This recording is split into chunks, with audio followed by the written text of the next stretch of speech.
Silakan bisa dimulai ya presentasinya. Yang lain tolong diperhatikan ya. Oke.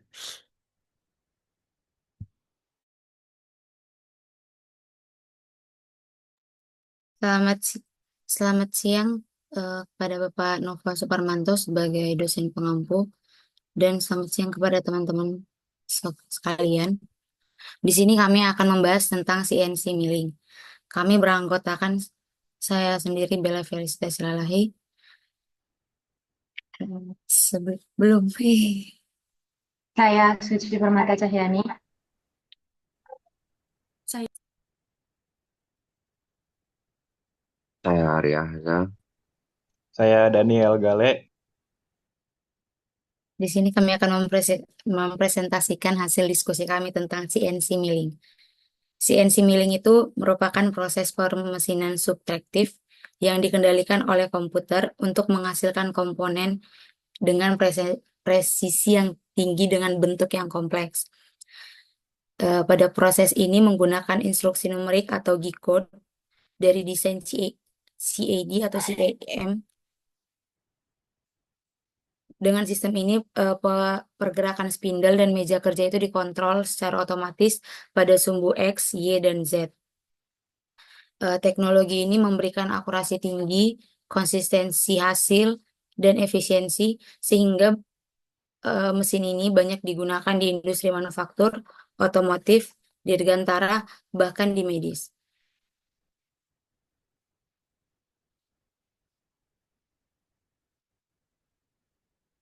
Next.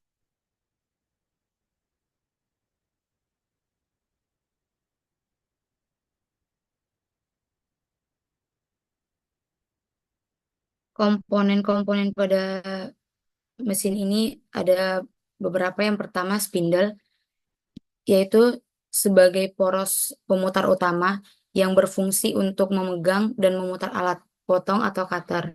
Kecepatan dan kestabilan spindle ini yang nantinya sangat mempengaruhi kualitas dari hasil permesinan.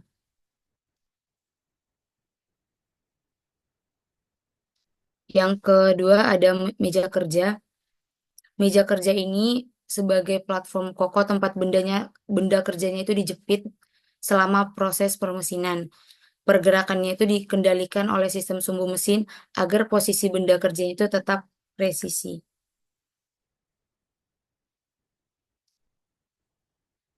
Yang ketiga ada sumbu gerak, yaitu aksis X, Y, dan Z. Sumbu ini sumbu ini berfungsi untuk mengubah gerakan putarnya menjadi gerakan linear yang sangat akurat dengan gesekan dan celah yang sangat kecil, sehingga sistem ini menjamin adanya ketepatan arah pemotongan.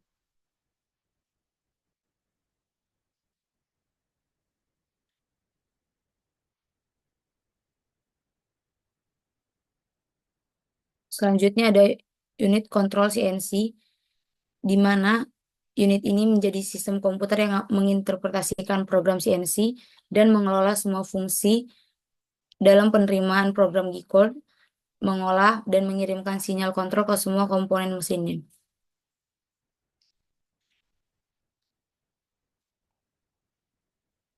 Yang terakhir ada tool holder, di mana alat ini berfungsi untuk menjepit cutter dengan aman dan presisi, sehingga tool holdernya itu dapat memastikan pahatnya itu terpusat pada spindle dan meminimalkan run out.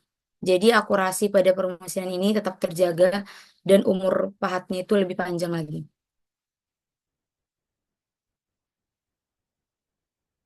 Selanjutnya jenis CNC milling akan dijelaskan oleh teman saya. Selanjutnya jenis CNC milling. Ini, Cik, iki, Cik. CNC milling 3 aksis. Gerakannya hanya terbatas pada 3 sumbu utama, X maju mundur, Y samping kiri kanan, dan Z atas bawah. Ideal untuk pekerjaan yang relatif datar dan tidak membutuhkan sudut kompleks. Yang kedua ada CNC milling 4 aksis. Sumbu rotasi ini memungkinkan benda bekerja diputar selama permesinan hingga komponen silinder seperti poros, camshaft, atau ulir dapat diproduksi dengan efisien. Yang terakhir adalah CNC milling 5 axis, memungkinkan pemotongan bentuk 3 dimensi kompleks seperti turbin, bilah pesawat, atau implan medis, dan mampu mengurangi jumlah stuck, meningkatkan akurasi, dan mempercepat produksi komponen dengan toleransi sangat ketat. Aku. The Terus apa ini? Proses produksinya yang pertama ada perancangan. Proses ini dimulai dengan menentukan semua geometri, dimensi, toleransi, dan spesifikasi material yang diperlukan menggunakan perangkat lunak CAD. Selanjutnya, convert ke G-code, model yang dirancang di CAD diterjemahkan menjadi serangkaian instruksi permesinan atau G-code oleh perangkat lunak CAM yang merintahkan mesin untuk bergerak, memutar spindle, mengganti pahat, dan mengaktifkan pendingin. Lalu pengaplikasian. CNC milling digunakan untuk memproduksi komponen dengan tingkat presisi tinggi, dapat diaplikasikan pada industri otomotif, dirgantara, manufaktur mesin, serta pembuatan cetakan, mold atau die. Lalu cocok untuk material logam, aluminium baja kuningan, maupun non-logam seperti plastik teknik. Lalu pemotongan oleh mesin, proses pemotongan dilakukan dengan pahat, end mill, fast mill, dan slot drill yang berputar dengan kecepatan tinggi. Gerakan mesin dikendalikan komputer berdasarkan program CNC, kode G dan M.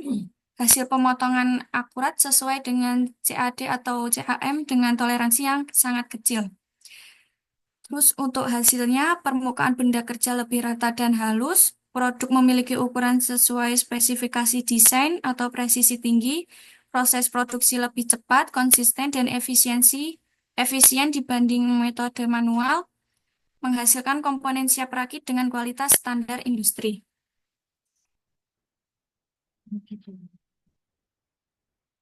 Ini video dari kami.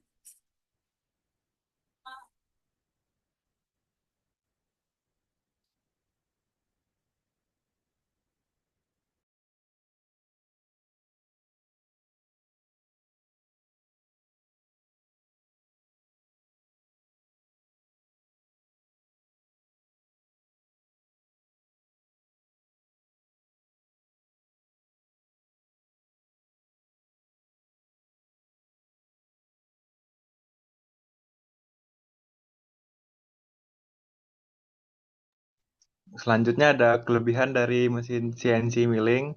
Yang pertama tuh kelebihannya ada presisi dan akurasi yang tinggi. Lalu yang kedua ada produksi massal lebih konsisten. Yang ketiga bisa membuat bentuk kompleks. Dan yang empat tuh minim kesalahan dari manusia. Next.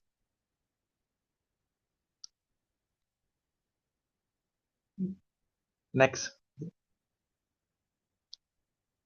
Lalu ada kekurangannya, yaitu yang pertama ada biaya investasi yang mahal atau lebih awalnya tinggi. Lalu yang kedua ada membutuhkan operator yang terampil. Yang ketiga itu perawatannya lebih rumit. Dan yang keempat, waktu setup relatif lama untuk produksi yang kecil.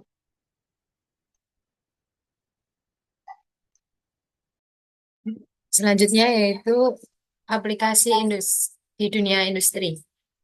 Yang pertama ada di industri otomotif. Dalam industri otomotif ini, CNC milling itu digunakan untuk memproduksi komponen vital dengan toleransi yang tinggi, seperti blok mesin, kepala silinder, gearbox, housing, dan komponen transmisi. Selain itu juga digunakan untuk membuat cetakan stamping bodi mobil dan molds untuk komponen interior plastik.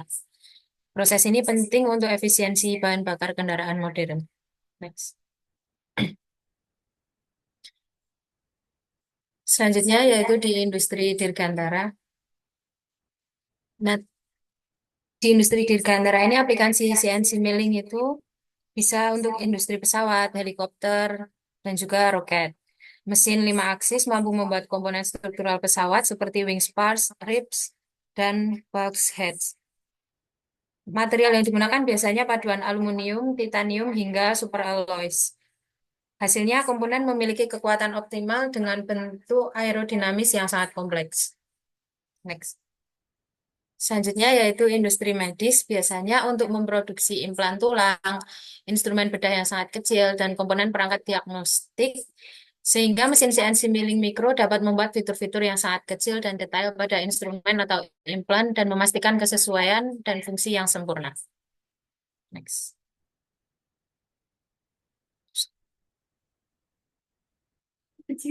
Si Azhar, Nah, ini adalah CNC milling dalam industri 4.0. Yaitu yang pertama perawatan prediktif. Untuk memprediksi kapan komponen mesin atau pahat akan gagal sehingga perawatan dapat dilakukan sebelum terjadi downtime. Yang kedua yaitu optimasi otomatis sehingga dapat menyesuaikan parameter pemotongan secara otomatis untuk memaksimalkan efisiensi atau kualitas berdasarkan data real time.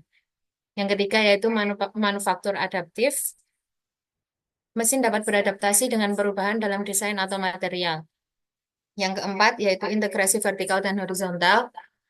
Mesin dapat berkomunikasi dengan sistem manufacturing execution system untuk perencanaan produksi dan enterprise resource planning untuk manajemen rantai pasokan.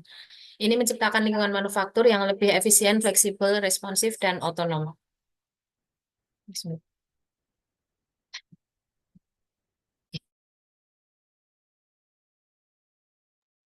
Sekian presentasi dari kami. Apakah ada yang ingin ditanyakan?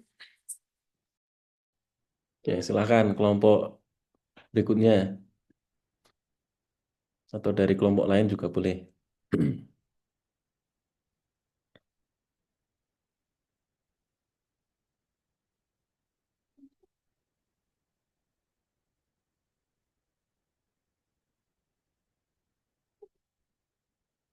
Kelompok 5 ada nggak perwakilan kelompok 5?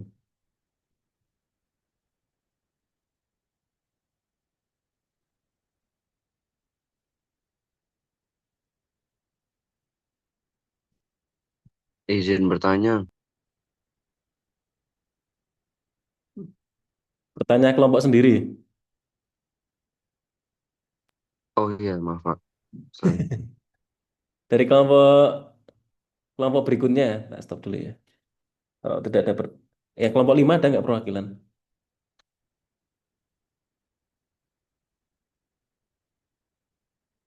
Stop dulu.